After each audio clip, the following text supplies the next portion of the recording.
دوستوں السلام علیکم، میں امید کرتا ہوں آپ سب ٹھیک ہوں گے۔ کیا آپ جانتے ہیں ربڑ کیسے بنتا ہے؟ ربڑ سازی کا آغاز یورپ سے ہوا تھا۔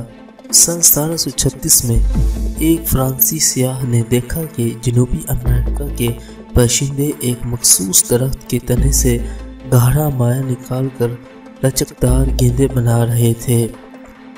یہ سیاہ مائع کو اپنے ساتھ فرانس لے کر آیا۔ تھوڑے عرصے بعد یورپین کے مشاہدے میں آیا کہ یہ مائع قلم کے نشانات کو صاف کر سکتا ہے اور یہیں سے اس کا نام ربڑ رکھا گیا۔ لیکن اس میں ایک خرابی تھی کہ یہ مائع بہت جلد سڑ جاتا تھا۔ اس کا حل ایک کیمیائی دان چارلس نے نکالا۔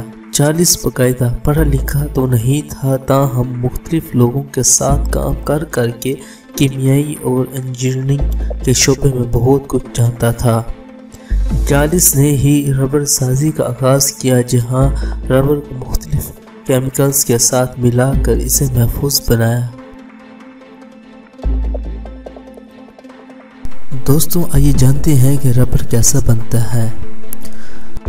ربڑ بنانے کے لیے سب سے پہلے خام ربڑ کو ایک مشین میں ڈالا جاتا ہے۔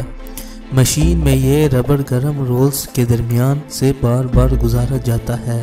اس مرحلے میں وہ ربڑ بھی شامل کر دی جاتی ہے جو بن چکی ہوتی ہے، لیکن اس میں کوئی خرابی پیدا ہو جاتی ہے۔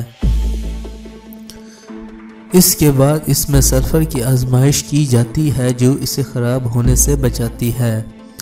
اس امیزے میں سرخ رنگ شامل کر کے 5 سے 10 منٹ تک ہر چیز کو اچھی طرح مکس کیا جاتا ہے۔ اب یہ ربڑ گوندے ہوئے آٹے کی شکل اختیار کر جاتا ہے۔ اس کے بعد اس میں سبزیوں کا تیل ڈالا جاتا ہے۔ اس سارے مراحل میں گوندے ہوئے آٹے جیسا ربڑ گلابی رنگ میں تبدیل ہو جاتا ہے۔ گلابی رنگ کا لچکدار، نرم اور گرم ہوتا ہے، اس لیے اسے آدھے دن کے لیے سخت اور ٹھنڈا ہونے کے لیے چھوڑ دیا جاتا ہے۔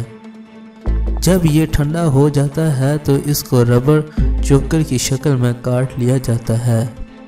اس کے بعد اسے گرم مشین میں ڈال کر اس پر دباؤ ڈالا جاتا ہے۔ تیز درجہ حرارت اور دباؤ کو سخت کر دیتا ہے۔ اس کے بعد اسے ایک بار پھر ٹھنڈا کرنے کے لیے پانی میں ڈال دیا جاتا ہے۔ اب ربڑ کو لمبے لمبے ٹکڑوں کی شکل میں کاٹ لیا جاتا ہے۔